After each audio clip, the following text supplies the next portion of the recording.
This is On the Ice, a weekly recap of your 2023 Philadelphia Flyers from blue line to blue line. Broadcasting live from Chickies and Pete's, tonight's show is brought to you by Independence Blue Cross, Payroll Service Solutions, Pat Dion Beverages, Hand and Stone Spa, The Capitol Grill, and Eddie V's Prime Seafood. We now go live to Chickies and Pete's for On the Ice, presented by Independence Blue Cross. Now, here are your hosts, Paul Jolovitz and former Flyer Riley Cotier.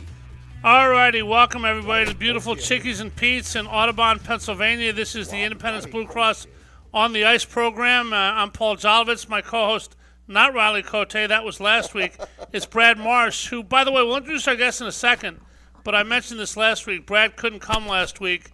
And when he emailed us on Monday morning, I thought, all right, here comes another random excuse. Tell everybody why you couldn't be here last week. This is the best excuse ever, pretty much. Well, it was pretty neat, and I was invited to the White House. The First Lady, Jill Biden, she put a skating rink on the front lawn, the West Lawn, and so we went down to represent the Flyers and the Flyers alumni, and had a bunch of kids on ice, and we had a hockey clinic. It was great. And so actually we're going back next week on Tuesday and Thursday and taking a bunch of local kids down with us to skate on the front lawn. So, yeah, it's pretty cool. So how was the food? Anything special about the White House you want to mention? No food, just hot chocolate. No food at all? No. Really? We're there to play hockey. There we are. Austerity program. There we are. I was looking after your tax dollars. Our tax dollars are building rinks at the White House. That's fine, because somebody built a rink one time in Smithers, British Columbia, that was the reason our guest started up with this fine sport. We had his brother, Jimmy, on earlier this year at Drexel Hill. He won 2 Stanley Cups for the Flyers, going to celebrate the 50th along with the other alumni next year. Going to skate in his 7th decade with the Flyers in the alumni game. The one and only Joe Watson. Joe, how are you? Oh, boy, I feel old for crazy when you mentioned 7 decades. Jesus, God, You told me 7 decades. I know. If I told you the day you were selected by the Flyers in the expansion draft that you would be celebrating someday a 7th decade, what would you have said to me? Well, obviously, I don't think you'd make a proper statement like that, because that's, to me, it's unheard of, playing 7 decades of hockey. Not alone one organization, the Flyers and the Flyers alumni. I've been playing for the Flyers alumni a lot longer than I have for the Flyers, but it's all I guess all together. And but I certainly wouldn't have believed you. But Brad, our president, thank God we have Brad Marsh as our president of our alumni association. We've grown in leaps and bounds, and we're the best alumni association in the National Hockey League, and probably one of the best in all of sports. Well, that's what I've heard. Because of Brad. Brad's a humble guy, and I've heard that from almost everybody says that. You're going to hear many stupid questions from my end on this show, as you do on all shows. But, Brad, here's the first of them. Joe's got to be the oldest guy playing in this game, doesn't he? Oh, by far. Not even. Who's second, for example? Maybe me. And we're talking about 20-year difference here, almost 20-year difference. I'll be the oldest and the slowest, that's for damn sure. Yeah, nobody's going to hit you, Joe. Remember Bernie in the game in 2011 when Duguay shot it into Bernie's pads? Yeah. He understood what was going on. Bernie thought, well, I made a good save there. Imagine that. I said, are you kidding me? You see what he did to you? For God, he shot right in your pad, and then you took off. They were coming. There was a play coming down the ice. He took off for the bench. All right, Brad, why don't you fill everybody in? Flyers can be celebrating the 50th anniversary of the Stanley Cup. Not on the exact date, obviously. It's during the season. But you got the Stadium Series February 17th against the Devils at MetLife. But before that, the dates for the alumni are? Well, it's going to be a great weekend. It's the Hall of Fame weekend, and I'll start on Saturday, January 27th. We're inducting Mark Recchi into the Flyers Hall of Fame, which is going to be really cool. Very well deserved by Mark. And then on the Friday night before, on the 26th of January, the Flyers alumni are taking on the Bruins alumni, who they beat for that first Stanley Cup 50 years ago. Wow. And prior to the game, prior to the alumni game on the 26th, we're bringing in all of the Stanley Cup players from 74 and 75. And we're going to have a nice little tribute to them, a nice little video. The Stanley Cup's going to be in the house, and we'll represent the Stanley Cup to the boys. And it's Wells Fargo, right? At Wells Fargo Center, of course. And it's just going to be a great weekend of remembering the past and honoring the past and moving right into the future. And so alumni is going to beat Boston, then our current Flyers are going to beat Boston just like we did 50 years ago. So it's going to be great. That is tremendous. Joe, you guys celebrating 2 Stanley Cups. Obviously the 2 rings last forever. You're wearing one or both of them tonight? No, I never wear both. Never wear both. Just one. I never wear both of mine either. I make it a point never to wear my Stanley Cup rings or my Super Bowl rings or anything else. Well, other than the rings, what's the greatest thing? Is it the win today and walk together forever? Is it the alumni, your buddies living in the area? Is it the 2 cups and being recognized? Is it something else? What's the best part of having won those cups this much later? Well, the recognition you get is wonderful. I still get mail from people from all over. You know, I get European mail. I get quite a bit of mail from the States, some in Canada, and it's you're recognized for your feats that you've created or accomplished many years ago, and people haven't forgot that. I talk to people sometimes. I might meet them wherever, and they can tell you where they were when we won the Stanley Cup, the first Stanley Cup. Now, that's 50 years ago, for God's sake, but they can still tell you where they were and how it happened and everything else. It's amazing, Brad. I mean, it is. You're the head of the alumni, and obviously the 2 cup teams are all that's been for the Flyers, trying to get back there now under John Tortorella. And I don't think there's one person – Joe mentioned training camp. I'll let Joe mention himself in a second, said that they were fast in training camp. Today's a speed game, but there aren't too many people around who thought the Flyers would be where they are right now. 13-10-2, busting their ass under Tortorella, beating good teams, winning a home and home. I mean, they're a major player in the NHL already, and they're going to get nothing but better, right? Yeah, it's very exciting, and as I said many times, the road to respectability is back for the Philadelphia Flyers, where teams don't want to come to the Wells Fargo Center. In our era, it was the Spectrum. And, it was almost a guaranteed 2 points because the Philly flu was alive and it was real. And for a number of years, we were soft. And nobody feared us. And a lot of times people would already have the game won before they even stepped on the ice. But now they're going to have to work hard. They're going to have to battle hard. And what I find really cool about this year is many times we're talking about games that we lost, but we should have won them. Yeah. You know, I think back to one of the early road trips. We should have beat Dallas. We should have beat Las Vegas. Yep. And that conversation never happened in previous years, because we weren't in many games. And you could, we've been in every game. Mm-hmm. You could nitpick and say, well, the Rangers really took it to us, but they took it to us for the first 10 minutes of that game. Yep. We weren't even on the same ice as them. They were so fast. But to be fair, but we came back and we held the fort. And if we would have got a break or a power play would have scored, we would have, we lost 3-1. It was 3-0 in the first period. But to be fair, and I know you want to be fair, obviously the Flyers, you're going to have games across 82. We just watched an Eagle game last Sunday that may or may not have been that. You're going to have games where you wake up on the wrong side of bed and you're just going to get whacked. And you just got to move on. But we haven't had them this year. It's unbelievable. It really is. No, the players, they've come to play every game. It's the coach. It's the coach. The coach is. What about him? What are the similarities between Torts and Freddie Shero, if any? Oh, I don't know. There are a lot of. I don't know about that. Freddie was always ahead of the game, and I think Torts. He's always been a very respectable coach. He's always done well wherever he's gone for the first 2 or 3 years, and then his system seems to, or whatever the message is, it seems to fall on hard ears, and players don't listen anymore. So coaches are made to be fired. I mean, they coach for 3-4 years in a team, and then they're gone someplace else. And they devise a system that becomes very successful, and then the players turn the coach off.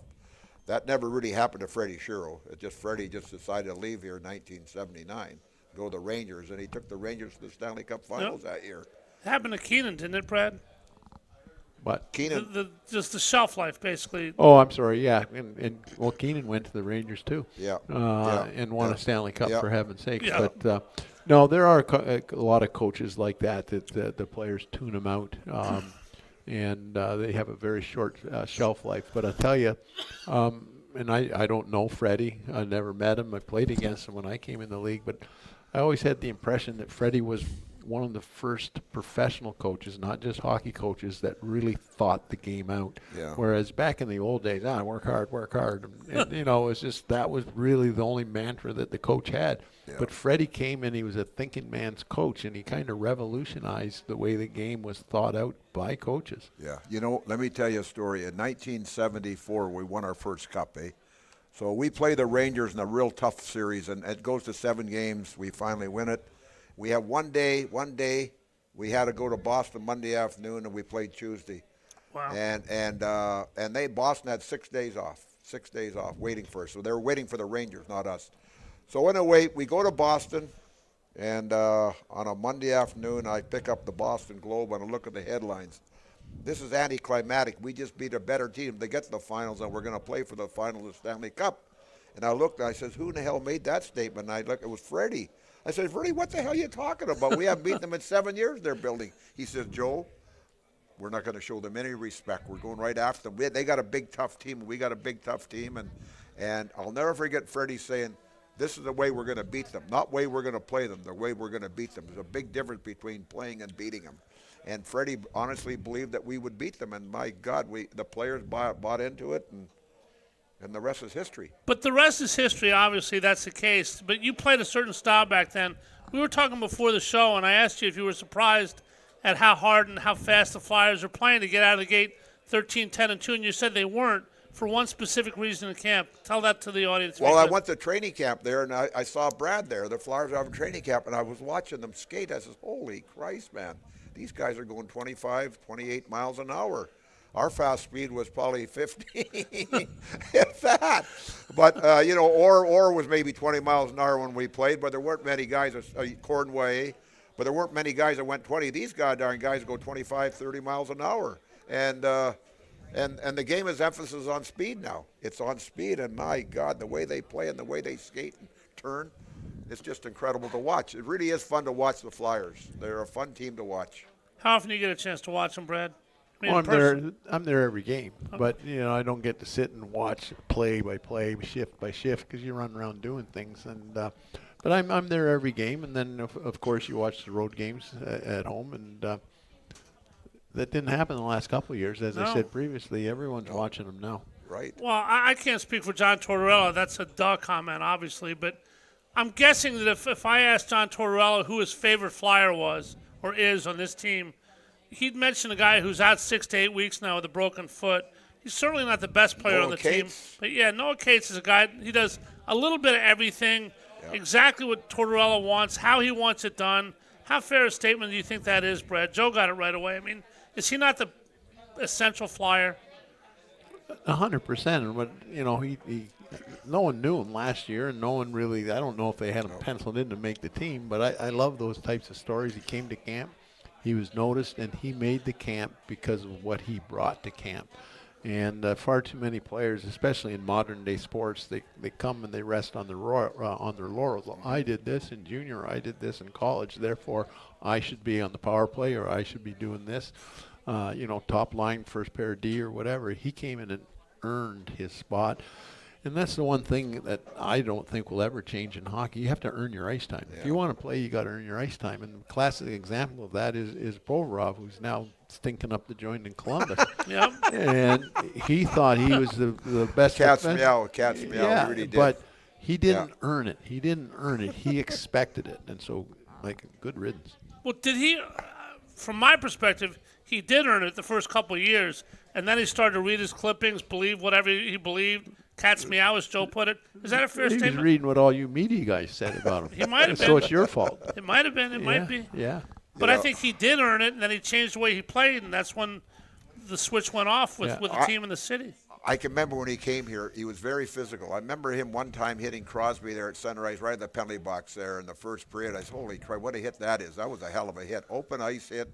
And he hit him with a shoulder, and he dinged him, and he down went. I said, oh, my God, this guy. In the first couple of years, he did play pretty physical. He played really good. He did. But then, like Brad mentioned, he read all his press clippings, and he went to pot. Well, he thought he was irreplaceable. Irreplaceable. And when you think you're irreplaceable, that's when you're replaceable. Yep. Well, Joe was pretty irreplaceable with the Flyers. Played with his brother Jimmy. I've never asked you this before. You've been on the show many times, but You mentioned that Bobby Orr went 20 miles an hour. Whatever he went was faster than anybody else was going. He was one of the top couple players, if not the greatest, in the history of the sport. You ever get an open ice hit on Bobby Orr and take advantage of it? No, not really. Maybe in training camp because Bobby Orr ran into him one time. Right? What are you doing? What are you standing here for? Yeah. How hard was it to play against a guy like that? But they're best friends, Bobby and yeah? Joe. Yeah, Joe, you stood up for his wedding, didn't you? Well, he stood up for me in my wedding, my first wedding. Wow. Clarification. And I went there, I got invited to go to his wedding, but I didn't. I was living in British Columbia, and he was getting married in Florida. I says, Christ, I'm not going all the way to Florida. Is he the best player you ever? Well, stupid question number 2. Is he the best player you ever played against? Oh yeah, I mean, yeah.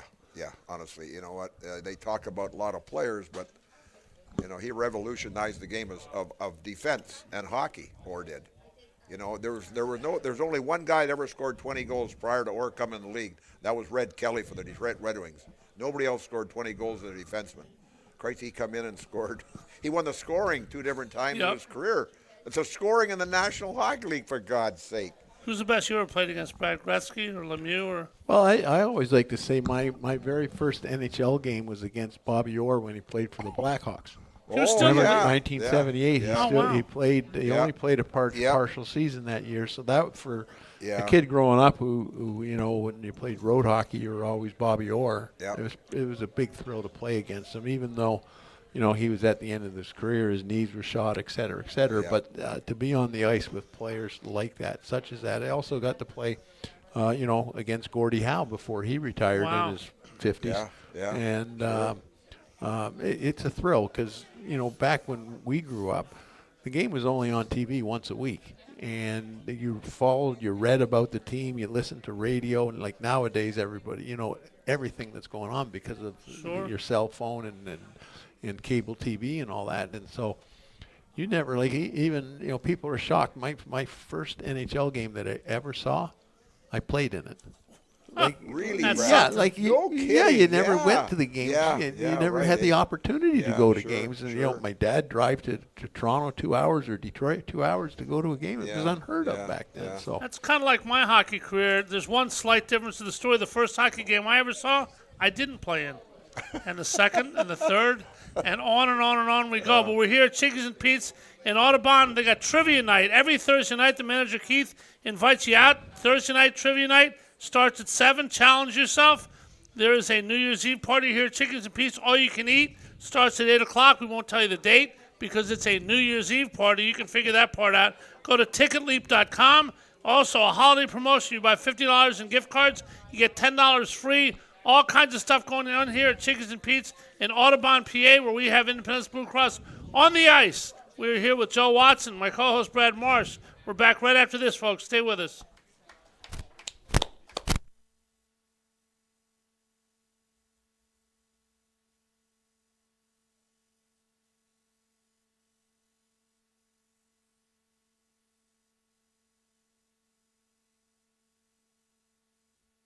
Folks, stay with us. Hi, it's Pete from Chickie and Pete's. Come enjoy some delicious additions to our fall menu. Feast on our sweet fire barbecue wings, served with our tasty chive ranch dressing. Our Thai chicken sandwich with pickled red onions and sweet lime dressing, served with a minced slaw. Or Chickies and Pete's hot honey pepperoni pizza with extra pepperoni and delicious hot honey. For game day or any day, come see us all fall at the official sports bar of the Philadelphia Eagles, Chickies and Pete's. At Independence Blue Cross.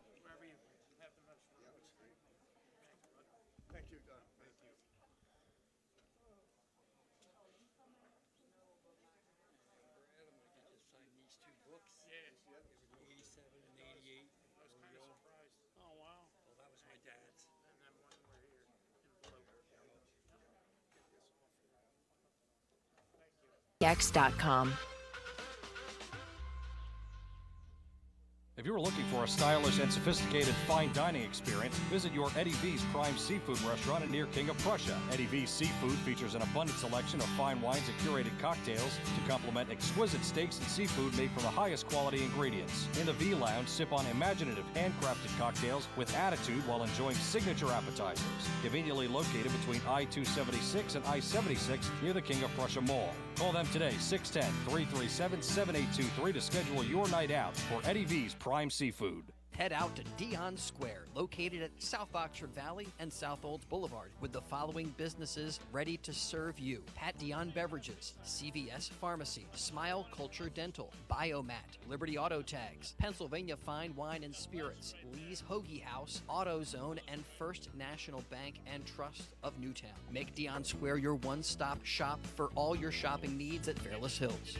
Joseph Anthony Retreat Spa and Salon is the true retreat from the everyday, with locations in Glen Mills, Springfield, and Center City. Joseph Anthony is a premier salon and spa destination that offers unique and luxurious services such as the soft pack float and hydrofacial. The Center City location, located on the 5th floor of the beautiful Lowe's Hotel, is now open and features an exclusive summer menu where you can indulge in the Joseph Anthony experience in the exquisite Turkish bath. Joseph Anthony's little black card is the perfect gift for all your loved ones' relaxation needs. Call or go online to josephanthony.com. That's josephanthony.com. A truly unique dining experience awaits you at Fogo de Chão. Fogo de Chão awes patrons with their history and tradition of authentic Brazilian steakhouse, offering many cuts of decadent fire-roasted meats prepared over an open fire and served tableside by trained gaucho chefs. Fogo de Chão, 1337 Chestnut Street in Center City, Philadelphia. For reservations, go to www.fogo.com or call 215-636-9700.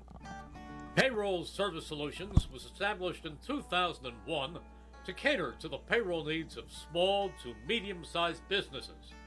Payroll Service Solutions offers unparalleled customer service while they deliver a complete and accurate payroll. When calling Payroll Service Solutions, you will never be put into a voicemail or go through a series of prompts to get to a person. All customer service representatives are extensively trained to handle all of your payroll needs, therefore saving you time. They value each and every one of their clients. No account is too small. Call Payroll Service Solutions today at 1-866-PAY-EASY for a no-obligation review of your payroll needs. That number again is 1-866-PAYEASY. Payroll Service Solutions.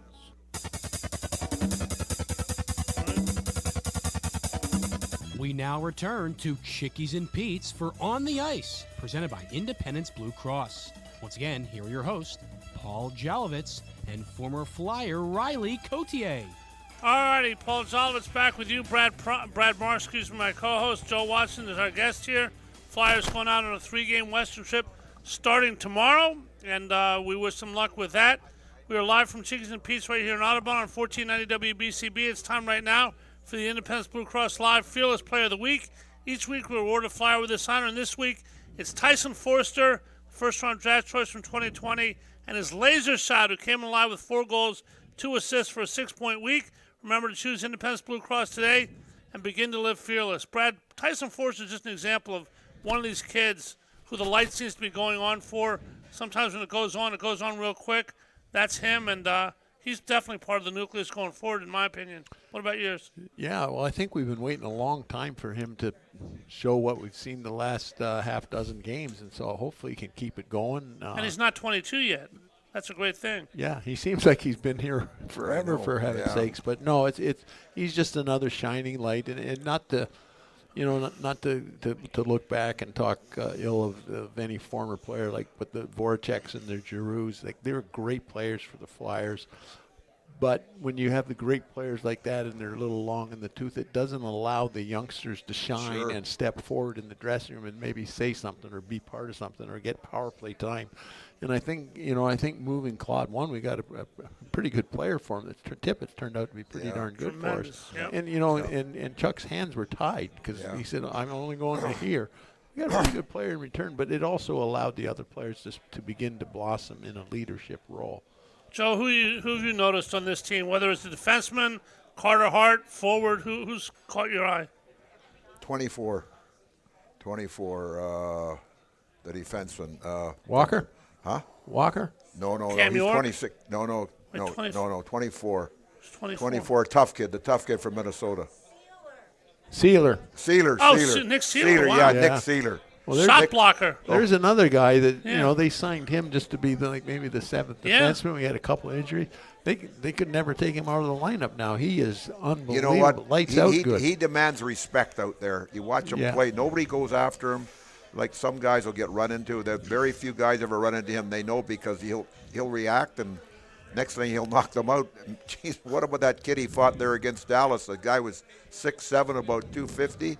Remember he was fighting him this year. He jumped up and hit him, and the guy went down like a tree, for God's sake. So Nick Sealer demands a lot of respect out there. He really does. But just look at the conversation when we were doing this show last year, and Joe, you came out to a number of the shows. Like, we couldn't talk about the defense because they were all subpar. But Sanheim is having a career year, which is awesome to see. Let me interrupt for 1 second there, because there's a question about Travis Sanheim. Some people say he's having a great year, but he's not a real top pair defenseman. Is he a top pair defenseman, a top guy in your mind, Brad? Well, he is on our team, and we don't have Cale McCarr. We blew that when Hexie picked the wrong player. And but the thing is he is better than he has been the last 2 years, 3 years, and he's really. Cam York, wow, he's played really well. He's starting to come into his own. Why he was a number one pick, and then, Joe mentioned Sealer, and then we got 3 defensemen there. Then you throw in Walker that we got from L.A. At the time, I thought he was just a throw-in on the deal. Total throw-in, yeah. And I never even knew anything about him. Yeah. But he's played pretty damn good for us, too. Player. So right now we got 4 defensemen that are part of the conversation. Are they the best in the league? No. But they're the best that we have in Philly, and they're making a difference game in and game out. Joe, you were kind of familiar with the rebuild because you came here in the expansion draft of 1967.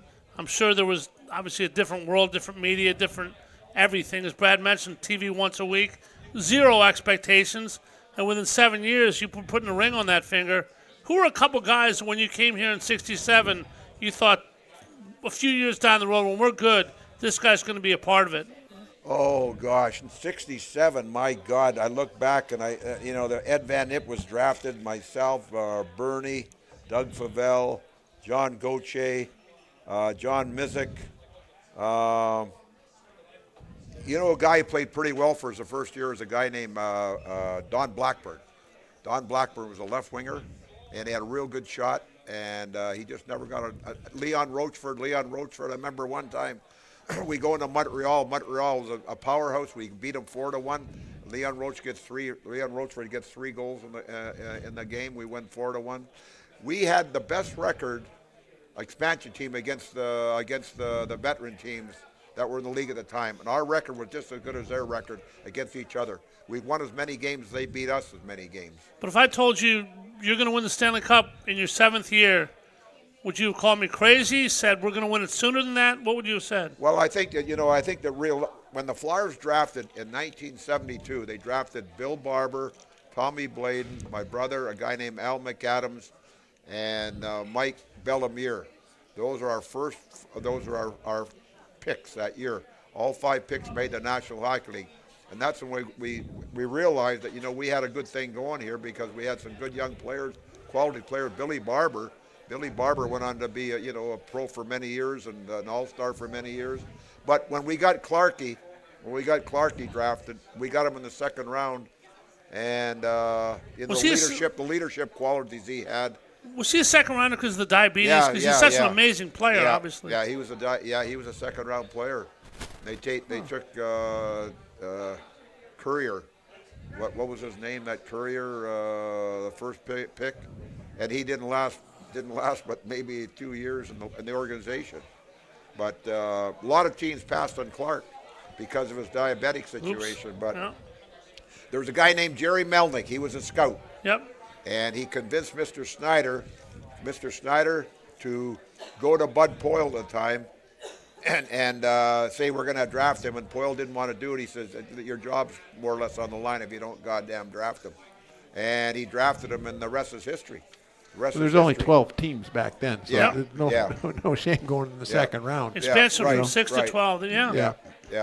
But, there was a number of players. God almighty, that draft we had in '72, and we had those 5 guys make the National Hockey League.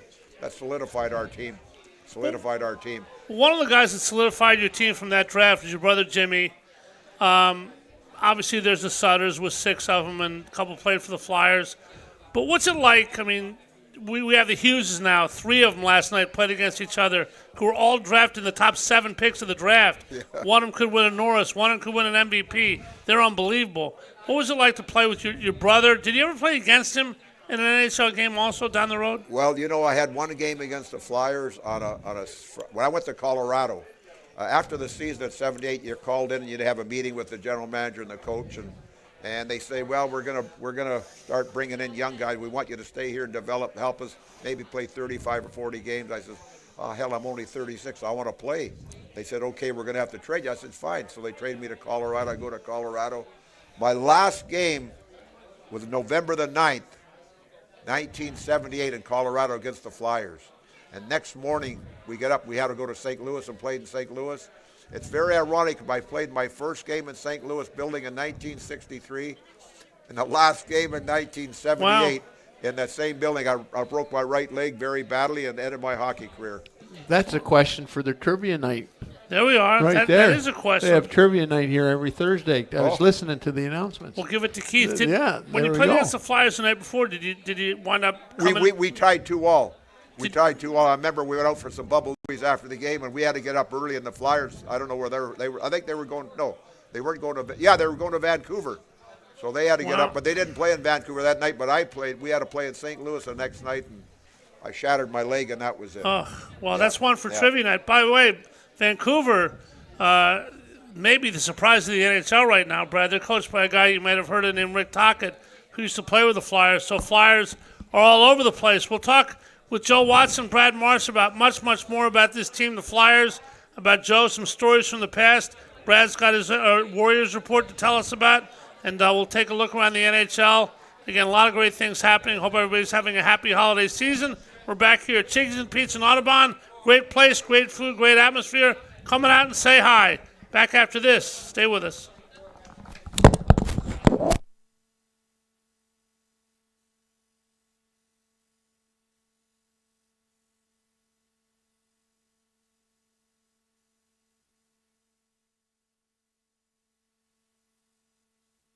Back after this. Stay with us.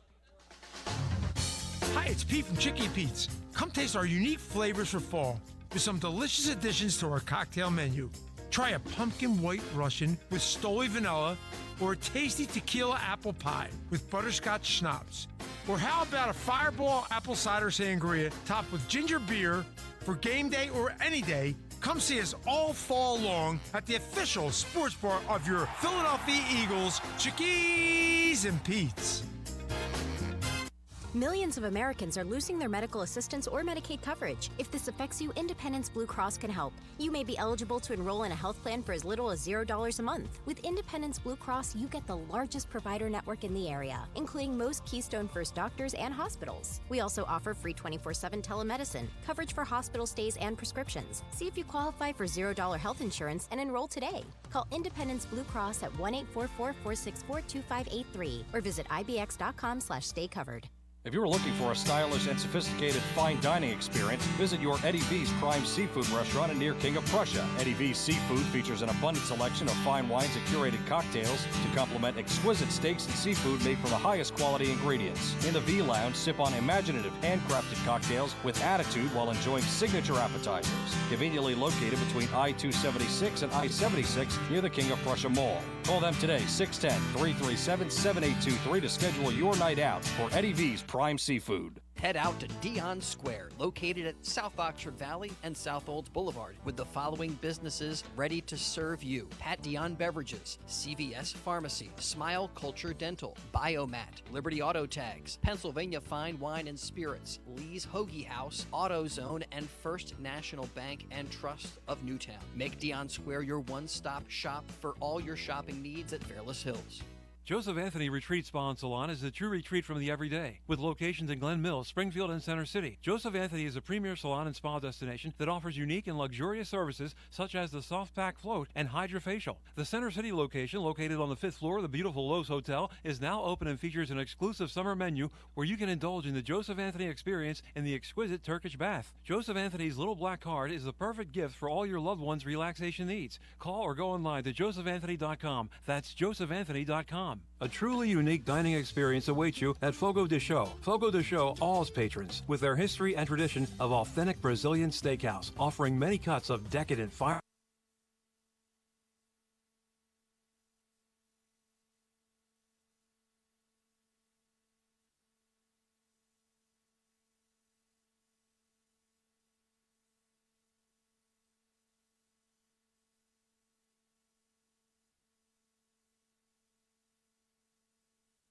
Small to medium-sized businesses.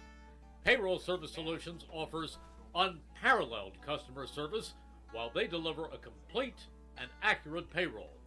When calling Payroll Service Solutions, you will never be put into a voicemail or go through a series of prompts to get to a person.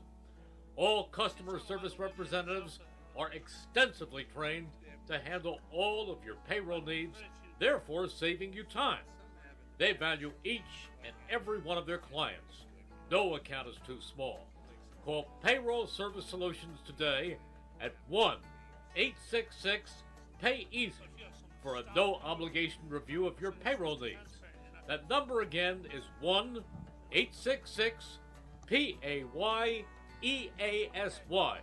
Payroll Service Solutions.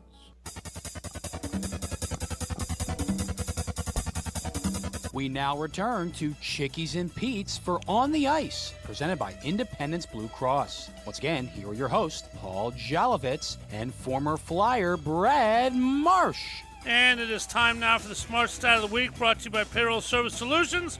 Call them today at 1-866-PAY-EASY. That's 1-866-PAY-EASY. Ask for our man Danny. Flyers won back-to-back games with the Penguins Saturday and Monday as they moved to 13-10-2. Third place in the Metro Division. 25 games into the season, a playoff spot if the season ended today. Didn't expect that, did you? That was your Flyers Smart Stat of the Week, once again brought to you by Payroll Service Solutions.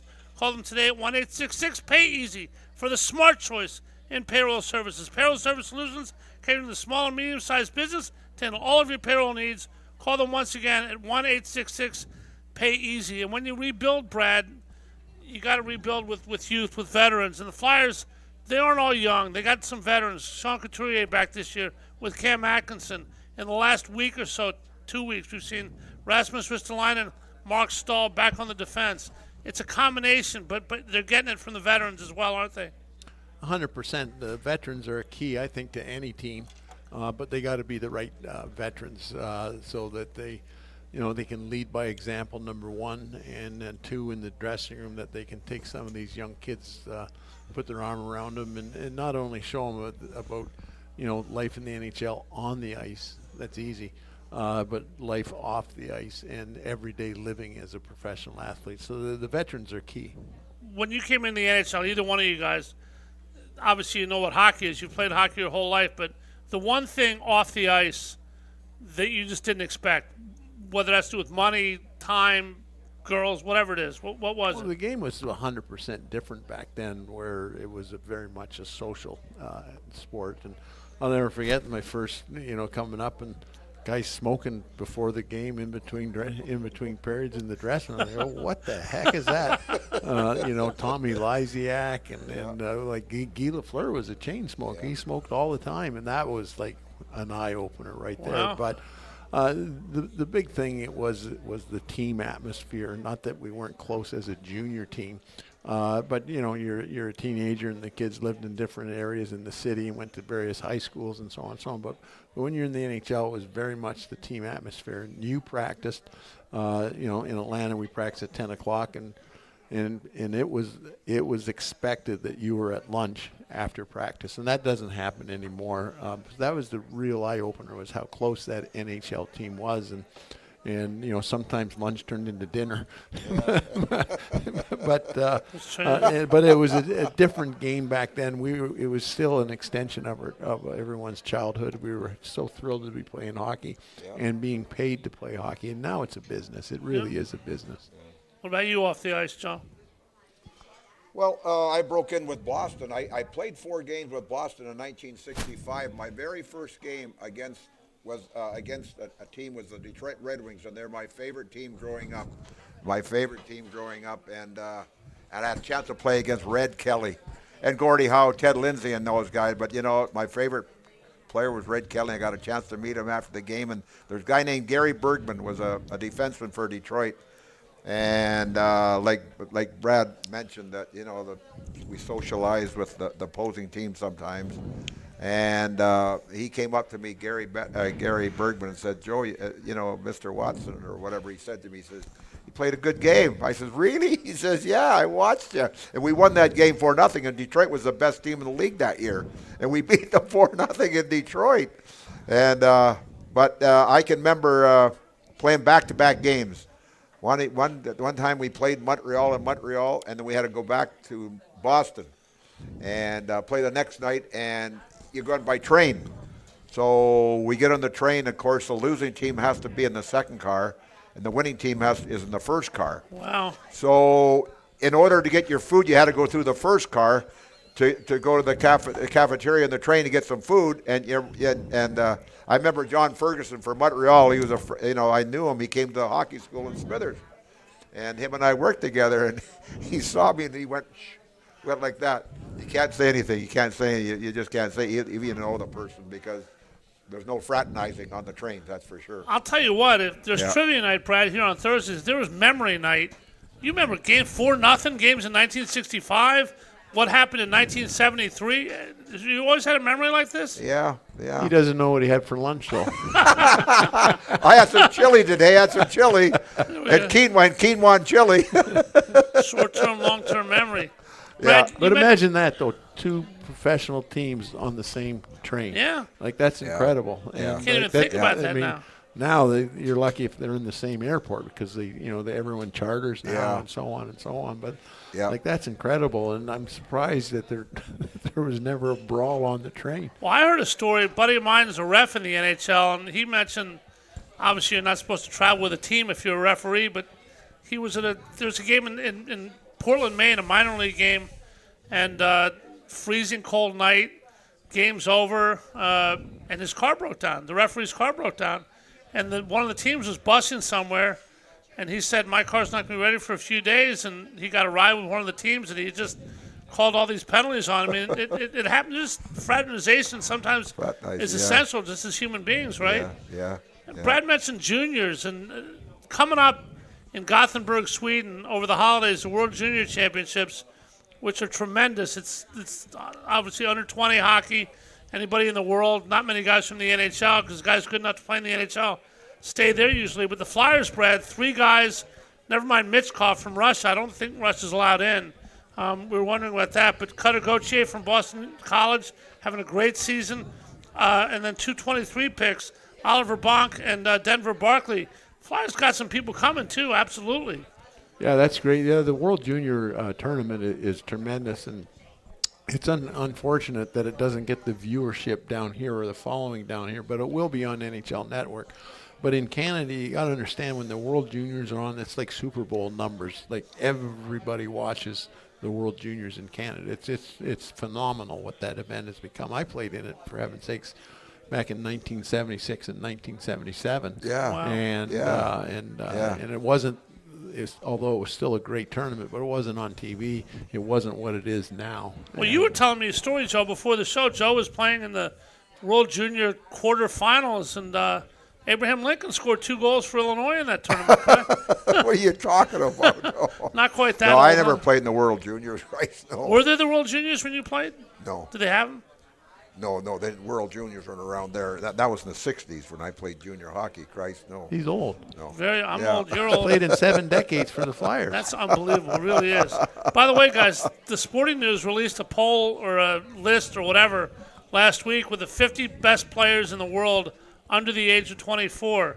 And the Flyers had the two highest kids on the list that are not in the NHL right now, 16 and 17, Mitchkov and Gauthier. Gauthier, excuse me for interrupting, but Gauthier, I watched Gauthier play a couple times. Very skilled, but lazy. Really? Lazy. He is, and I talked to the coach the scouts. I was talking to one of the scouts the other day, and I said, I watched him a number of times. I go to the Beanpot every year. This will be my third year there. Gauthier will be there playing again. He's got so much skill, but he expects everybody to get him the puck, and then he shoots it. Can he shoot it? Oh my God, he'll have the best shot in the team when he does come to the Flyers. He's got a shot. How do you correct the other stuff? Will they have a Joe Watson? This is where leadership comes in that we talked about earlier. Yeah. If you have the good leaders, the good veterans in the dressing room, they'll say, hey, come here, kid. Yeah. And it's a learning curve. We all went through it because in junior, you think you're working hard, but you're older and you're stronger than the kids that you're playing against, and so you can get some bad habits. In pro, there's nowhere to hide, and college, the depth chart of all the college teams and all the rosters, there's a big discrepancy. There's no discrepancy in the NHL, so he'll sink or swim. Do you remember a kid that you took under your wing and was a rookie who may have had a bad habit or two, and you said, "Kid, you're good at this and this and this, but you got to improve upon whatever," and he became a better player? Well, there's all kinds of them, but it happened to me. I was drafted by Atlanta, and we had a party team there, and so I learned a lot of bad habits. The boys, they drank a lot of beer there, and so you go and do what. It's no wonder they never won a first round of playoffs. But I didn't really wake up until I came to Philadelphia, and I walked into a dressing room full of leaders, and that was my wake up call. I was 22, 23 years old, and it happens. It happens all the time. You have a good group of leaders, the young kids fall in line. Yeah. All right, we're going to find out from Joe Watson what made Bobby Clark such a great leader. We hear Mark Messier, Bobby Clark, a couple others talked about as the greatest leaders in the history of sports. We'll find out what made Bobby Clark in Joe Watson's eyes such a great leader. Here's some great stories, much, much more with Joe Watson. Brad Marsh, final segment coming up. We're at Chickies and Pete's in Audubon. A lot of nice people came out on a Wednesday night to see us. We say hi to you as well. Come on back and say hi to us. One more segment follows this.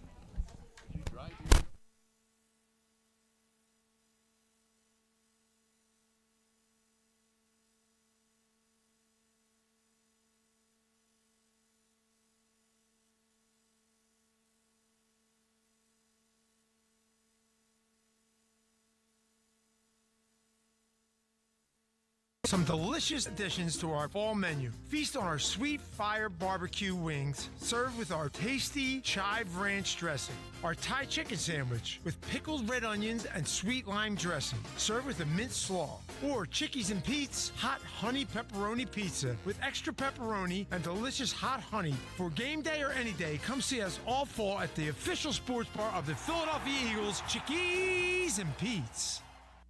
I'm always striving to live my healthiest life, so I need a health plan that has my back. With Independence Blue Cross, I get access to the largest network of doctors and hospitals in the region and free virtual doctor visits 24/7. Plus, with premiums as low as $0 per month, I can stay on top of my health and keep my budget in check. Independence has given me coverage I can count on, and they'll do the same for you. Explore your coverage options and enroll today at ibx.com.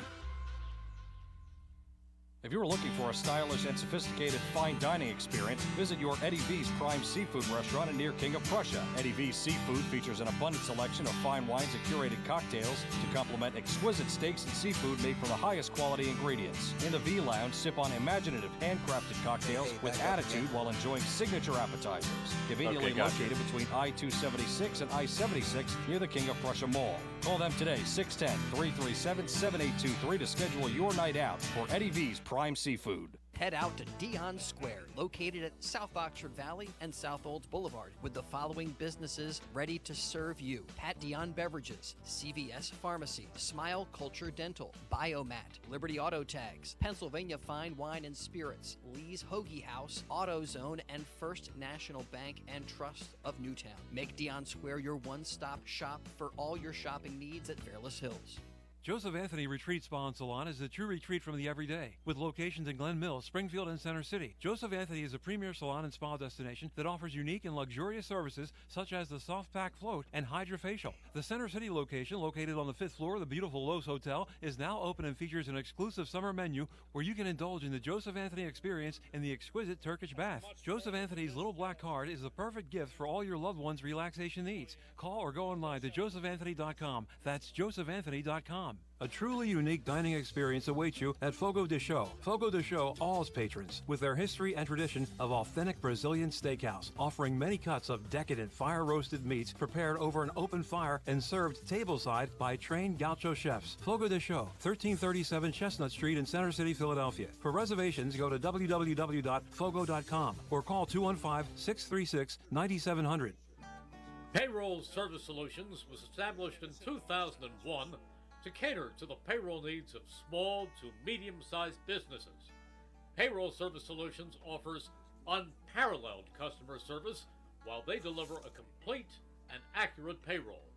When calling Payroll Service Solutions, you will never be put into a voicemail or go through a series of prompts to get to a person. All customer service representatives are extensively trained to handle all of your payroll needs, therefore saving you time. They value each and every one of their clients. No account is too small. Call Payroll Service Solutions today at 1-866-PAY-EASY for a no-obligation review of your payroll needs. That number again is 1-866-PAYEASY. Payroll Service Solutions.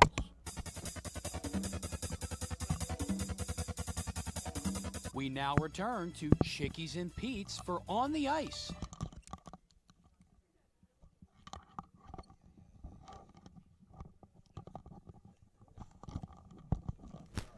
Here we are. Yeah. Malfunction here. Well, we're back here with On the Ice. We're going to have to hold our mic the rest of the show, but you do what you got to do, right, Brad? Right, Joe? There we go. And we'll get another one next week, but this week we are what we are. We talked about before the break, Joe, about Bobby Clark, and Brad mentioned leadership and having to pull other guys so you're all pulling the same rope. What made Bobby Clark not just a good leader, but a special leader? Oh, his intestinal fortitude, man. He had it. He wasn't going to take no for an answer. He wasn't going to take no. I remember meeting him in training camp we had in Quebec City, and I didn't know he's a diabetic. None of us. There was Ed Van Impe, myself, and Wayne Hillman were sitting with him having breakfast. All of a sudden, he kind of conked out, dropped down and everything else. I said, what the heck? So we got a hold of Frank Lewis, and we didn't know that he was a diabetic. And but the intestinal fortitude, you know, he's the drive, you know. You see what he did every day. He would, you know, inject this insulin into his body and gives him energy and everything else, and just amazing. Every day he had to stick himself with a needle. Yeah, you know? The thing is with Clarkie, and the thing is, you're playing professional sports. It's easy to get up and ready for a game. Yeah. I mean, there's so many people watching. It's on TV and so on and so on.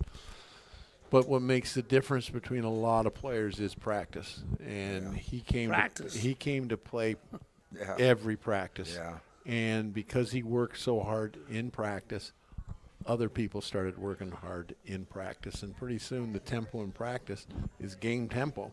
And so there's never a drop-off in the Philadelphia or a Bobby Clark team, if you will, because he played hockey every day of the week. Yeah. That's awesome. 24/7. You know what?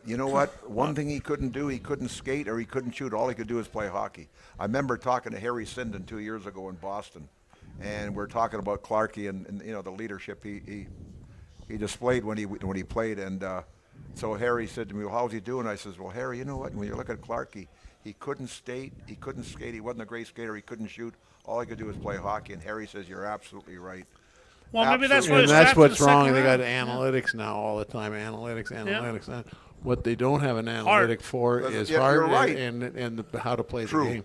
True. Well, you guys, I mean, both of you, Brad, you were a guy who had a huge heart when he played, blocking shots, doing whatever needed to be done.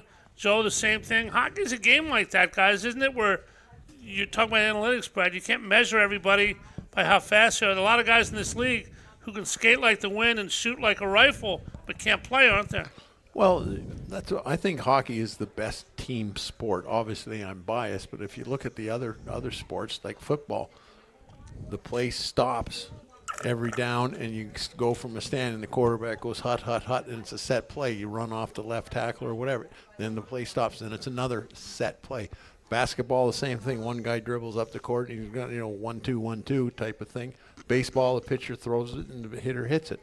Hockey changes every shift, and it changes every time whoever has the puck. I often used to say if Mark Howe has the puck behind the net, he can step out and he can fire that pass up to spring Davey Poulin on a breakaway. Brad Marsh is behind the net, it's off the glass and out. And so therefore, the game changes every time there's a puck possession, and everybody that's sitting on that bench, with the exception of the spare goalie, hopefully the spare goalie's not in, because that means you're in trouble. But everybody contributes in the game of hockey. Football has a 60-man roster. Yep. There's 35 guys, well, maybe not 30, 25 guys that don't play. Pitchers, baseball, the same thing. Yep. I mean, the most valuable pitcher on the team plays every 5 games. Like that, to me, I can't wrap my head around it. Hockey, everybody contributes. We're the ultimate team sport. The ultimate team sport +1 now, because there's a new award in the NHL called the Bose Award, given to the person who best repairs a headset during a radio show. And this year the award goes to Chris Irmer, our producer, who somehow put together this headset that's just broke, and Chris has done an amazing job putting it back together. So thank you, Chris. Right on the fly. Yeah. Joe, you worked for the Flyers forever after you played. You're retired now. I'm sure everybody would like to know what's going on in your life. Tell everybody what you did for the Flyers, the job you had, and what you're doing now with your life. Well, when I retired because of a serious injury. I had to retire. I couldn't play. Mr. Snyder says, "Joe, we want you to come and work in the organization." So I after I retired, I had 9 operations of my right leg, and wow. In between then and there, I was doing scouting for the Flyers, and I precede the team and go out and give reports, or get reports and give them back to Pat Quinn at the time, and Pat Quinn, it was his idea to do pre-scouting, and now everybody does pre-scouting, but it was Pat Quinn's idea. And I remember being in New York one night, and there's a guy named Neil Smith who became the general manager of the Rangers and won the Stanley Cup and everything else. He worked on Wall Street. And so he saw me one night. He come over and started talking to me. He said, "What are you doing?" "Oh, I'm doing pre-scouting." He says, "What? Pre-scouting the opposition?"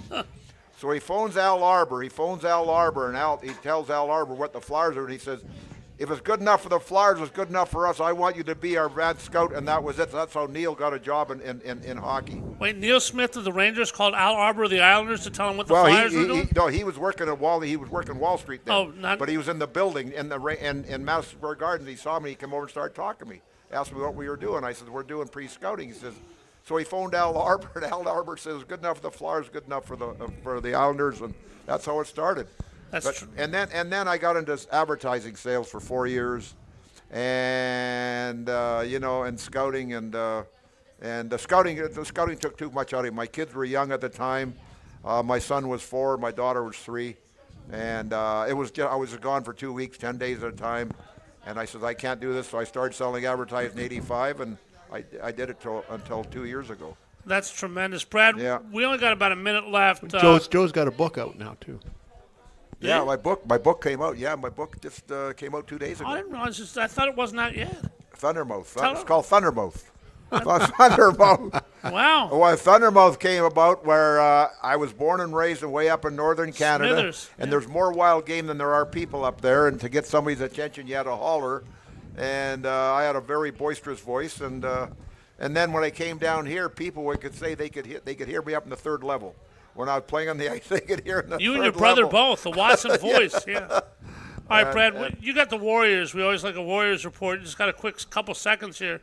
What's going on with your troops? Well, we're still going strong. I don't know when I was last here, but we did go to Denver this year for the national championships. We took 4 teams with us, and one of our teams won the national championship in the Tier 3 group, and so it's all based on ability, and so it's wonderful. So that's it's our 6th national championship with the Warrior team, and it's a lot of fun. It's a lot of fun, and the guys work hard. And this particular win was pretty sweet because we had a lot of guys that were on our lower team, our tier 4 team, and they've never played before. They just work hard, and they've earned their way up to the tier 3 team, and they're playing, man. Oh, it was great. Well, that's awesome, and this show's been awesome. Really want to thank you guys. Joe, we're going to be able to see you, and Brad, obviously. Brad will be here, obviously, before then, but we look forward to seeing you in the alumni game, so you're going to get a hell of an ovation from the crowd, remembering days gone by and heroes they never saw. But you're here right now. Thanks so much for being our guest, and love to do it again next year. I always enjoy coming out here.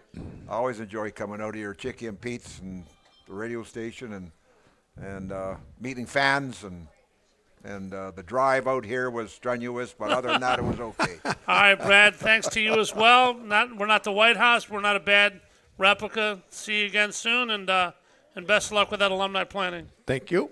All righty, we'll be back next week in Drexel Hill at Chickies. Brian Propp will be our guest, along with Bernie Perrant, the co-host. I want to thank Joe Watson and Brad Marsh for being here tonight. Chris Hummer produced this show and fixed my headset. Keith Noonan back at the station. Great job from you.